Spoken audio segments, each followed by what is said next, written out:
ये बात थी मेरे मैथ्स एग्जाम से एक दिन पहले की। मैंने और मेरे दोस्त बंटी ने कुछ नहीं पढ़ रखा था, तो मैंने अपने एक और दोस्त राजू को फोन लगाया। राजू हमें उसके घर रात में पढ़ने बुला लेता है। अब आगे मैं और बंटी पूरा दिन बर्बाद करने के बाद रात में करेक्ट 9 बजे राजू के यहाँ पहुंच जाते हैं, इसी सोच में कि ये तो अच्छा पढ़ता है, हमें भी पढ़ा देगा। अब देखो, तुम्हारे आसपास की संगति का ना तुम पर बहुत असर पड़ता है। ये चीज ना कार्टून्स में भी बहुत अच्छे से दिखाई है। तुमने डोरेमोन में कभी डेकिसुकी को नोबिता और डोरेमोन के पास 5 मिनट से भी ज्यादा कभी खड़ा हुआ देखा है? नहीं देखा ना? हाँ, क्योंकि वो निकल लेता है। उसको पता है कि अगर वो इस नीले गोटे और चिमकांडी चश्मिश के साथ 5 मिनट से भी ज्यादा रुका ना, तो पूरा जीवन मीचान और शिजुका जैसी छोरियों के पीछे भागने में निकल जाएगा। लेकिन हमारा डेकिसुकी तो पढ़ लिख कर राजा बाबू बनने वाली फैमिली से आता है। इसकी फैमिली से एक और कैरेक्टर ले लो, अपना सिंचैन का कजामा। इसके ही मामू का लड़का है, वो भी एकदम चंट। इसलिए जब भी ये नीला गोटा और चिमकांडी चश्मिश दिखते हैं, डेकिसुकी निकल लेता है।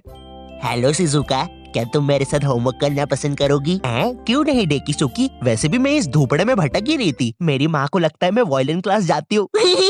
शिजुका, ओए शिजुका, क्या कर रही है? अरे नोबिता, मैं और डेकिसुकी अपना होमवर्क करने जा रहे थे। वैसे तो तेरी औकात के बाहर है, लेकिन क्या तुम भी हमारे साथ आओगे? रुको शिजुका, वो क्या है ना, मुझे मेरा बाप जो कि आज तक कभी शो में नहीं दिखाया है, उसका कुछ जरूरी काम आ गया है, तो मुझे जाना होगा। Bye bye. अरे ये तो चला गया। कोई बात नहीं शिजुका, हम लोग भी कबाड़े वाले की दुकान से आ रहे थे रॉड लेके। इससे मैं उस जियान की दूंगा। बहन का खुद को समझता क्या है साला? हाँ नोबिता, मारो जियान को। अबे ओ नीले गोटे, ज्यादा हिले मत वरना फेंक दूंगा।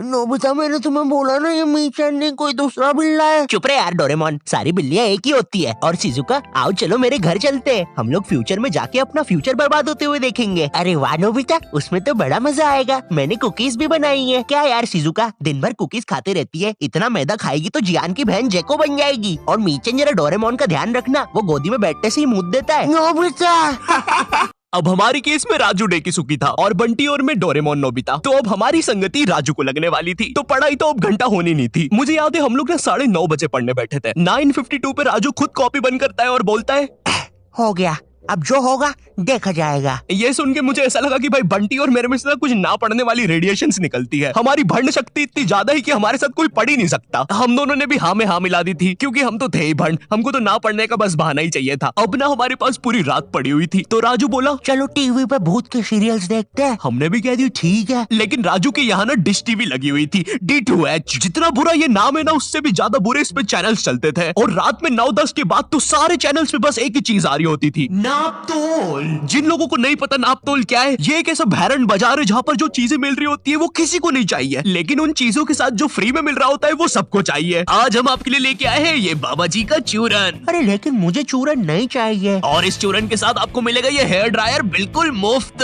अरे लेकिन मुझे वो हेयर ड्रायर चाहिए, मात्र 6,500 रुपए में। अरे लेकिन ये थोड़ा महंगा सौदा नहीं है? लेकिन यार ड्रायर का तो कोई पैसा ही नहीं है, वो तो मुफ्त में मिल रहा है। मैं मुफ्त की चीजें नहीं जाने दूंगा। नापतोल वाले कभी नहीं चूकते ऐसी चीजें लाने में जो किसी को नहीं चाहिए। तो मिडिल क्लास मंगलवार आने वाला है, जिसमें हम स्पेशली मिडिल क्लास फैमिली को चीजें बेचेंगे। तो कुछ बताओ आइडिया। सर अपन बुलेट प्रूफ जैकेट बेचे। शामी एक बात बता। सलेंद्र सर, सलेंद्र। सलीम, तू मिडिल क्लास फैमिली से आता है ना? हाँ जी सर। कितना कमाता है तेरा बाप? 20,000 रुपया सर। तो ये तुम चाहते हो कि चोर 25,000 की बंदूक लेके तुम्हारे बाप के 20,000 रुपए छीनने हैं? भाग यहाँ से, हट। मिडिल क्लास फैमिली को बुलेट प्रूफ जैकेट बेचेंगे। देखिए कभी बाप ने बुलेट। सर इस गरीब पे टाइम वेस्ट करने से अच्छा मेरे पास एक आइडिया है, क्यों ना हम बुलेट प्रूफ चड्डी बेचे। ये होते हैं आइडियाज, क्या बात करी है। और सर हम उस चड्डी में ब्लूटूथ स्पीकर भी लगा देते हैं। तेरा तो प्रमोशन पक्का। नापतोल लेके आया आपके लिए बुलेट प्रूफ चड्डी, जिसको पहनने के बाद आप पर तो लड़कियां मरेगी, लेकिन आप किसी के बाप से नहीं मरेंगे। इस चड्डी के अंदर आपको मिल जाता है एक ब्लूटूथ स्पीकर, जो कि रिकॉर्ड करता है आपके सारे खुशियों के पल। आइए जरा इन भाई साहब के खुशियों के पल सुनते हैं। और मेरा खाना किधर है? आप जरा कम पिया कीजिए ना, घर में राशन के पैसे नहीं बच रहे हैं। अरे चल, मेरा पैसा है, जितना पीना होगा उतना पीऊंगा। और ये क्या बकवास खाना बनाया है? ज्यादा रोना आ रहा है हा? पापा आप मम्मी को ऐसे नहीं मार सकते। अरे चल लेंडी, एक उल्टे हाथ का सपेटा मारूंगा ना। I hate you, I hate you। ज्यादा समझ में आ रही है, रुक अभी। क्या खुशियों के पल थे? भगवान ऐसी खुशी सभी को दे। और अभी खरीदने पर आपको इसके साथ ये जूस मेकर भी मिलेगा, बिल्कुल मुफ्त। अब हम टीवी पर तो कुछ देख नहीं पा रहे थे, तो हमने सोचा चलो भूत की बातें करते हैं। तो उस टाइम ना एक हॉरर शो आता था, विकराल और घबराल, स्टार उत्सव पे। उस टाइम ना पूरा टीवी एक तरफ और स्टार उत्सव एक तरफ। स्टार उत्सव ना बाकी चैनल से 356 एपिसोड पीछे चलता था। वो मुझे बिल्कुल अपनी तरह लगता था। एक तरफ क्लास के बाकी बच्चे जिनका सिलेबस पूरा कंप्लीट है, और एक तरफ मैं जिसने अभी बस किताब ही खोली है। एक तरफ क्लास का टॉपर बच्चा स्टार प्लस, जिस पर दिया और बाती में संध्या बिंगड़ी ने आईपीएस पुलिस ऑफिसर बन के एवेंजर्स के साथ मिलकर अपने पति सूरज को मार दिया है, और फिर उसका पुनर्जन्म होने के बाद उससे ही शादी कर लिया है। और एक तरफ मैं स्टार उत्सव, जिस पर संध्या बिंगड़ी अभी बस आईपीएस पुलिस ऑफिसर की एग्जाम ही लिख रही है। मैंने देख लिया तुम्हें, तुम चीटिंग कर रही हो। नहीं तो अच्छी बात है, क्योंकि चीटिंग करना अलाउड नहीं है। उस टाइम तुम स्टार उत्सव पे कुछ भी चला सकते थे। विनय, न्यू हॉलीवुड मूवी आई है मैन इन व्हाइट, देख रहे हैं क्या? कैसे देखे, सारे चैनल तो बिजी है। अरे क्या बोल रही है, स्टार उत्सव को क्या हुआ? अरे उस पे कोई बुढ़ा सांस ले रहा है।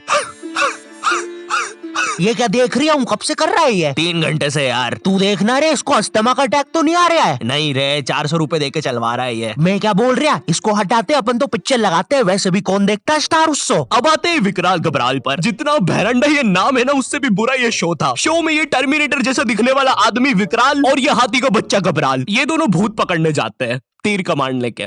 हाँ, तीर कमांड। और तुम लोग मुझे गाली देते हो कि मैं नशे करके स्क्रिप्ट लिखता हूँ। जरा सोचो इस शो के राइटर्स ने कैसे अपने शो को बेचा होगा। देखिए, शो मामूली तरीके से स्टार्ट होगा। कोई लड़की मर जाएगी, भूत बन जाएगी, लोगों को परेशान करेगी, बुड्ढों की बाथरूम में घुस जाएगी। जी जी जी जी, एक सेकंड, बुड्ढों की बात। फिर विकराल घबराल आएंगे बैटमैन की बाइक पे। है सही। अब क्लाइमेक्स है ना, ध्यान से सुनना। पता है वो लोग भूत को कैसे मारेंगे? तीर कमान से। क्या बात कर रहे हो? रुको रुको रुको, अभी और है। मामूली तीर कमान नहीं, मुड़ा हुआ तीर कमान। इसकी माँ की आंख। अभी और है।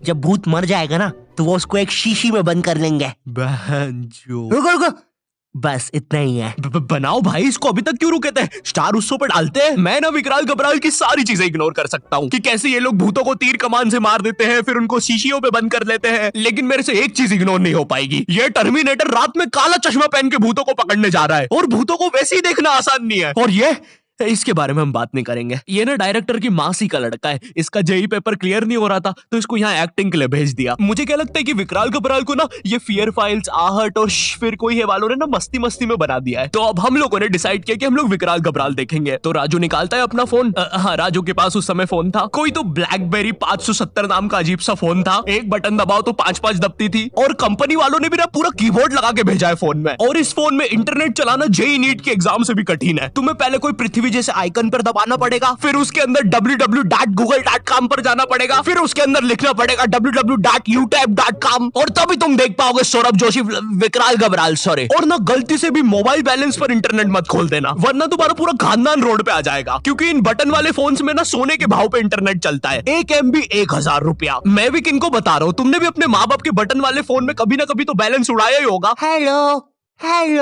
ए बच्चे, अपनी मोबाइल कॉलर ट्यून को चल छैया छैया करने के लिए एक दबाए। छैया छैया एक। आपके मोबाइल बैलेंस से 1 लाख रुपए कट गए हैं और अब आपका बाप रोड पे आ गया है। हमारी सेवाओं का आनंद लीजिए।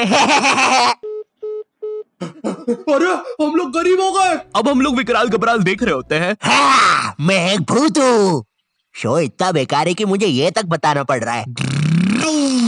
अरे विकराल घबराल, अरे भाई, जब नहीं दिखता है तो क्यों रात में काला चश्मा पहन के आते हो? क्या यार, सब कुछ मुझे ही करना पड़ता है। अरे ये तीर कमान कितने सीजन से यूज कर रहे हैं यार।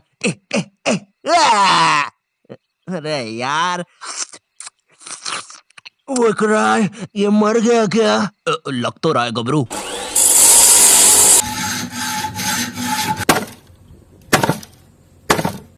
हो गया। तुमने तो मुझे हरा दिया। चलो गबरू, उसको बोतल में भर लेते हैं।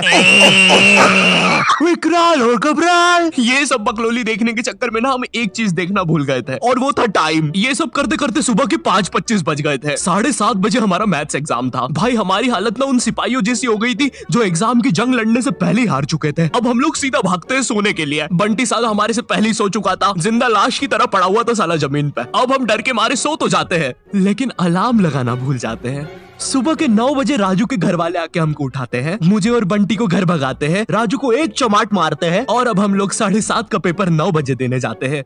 बस फिर क्या, मेरे और बंटी के 100 में से 7 और 16 आते हैं, राजू के 32 आते हैं और फिर उसके बाद से राजू हमारे साथ कभी ग्रुप स्टडीज नहीं किया।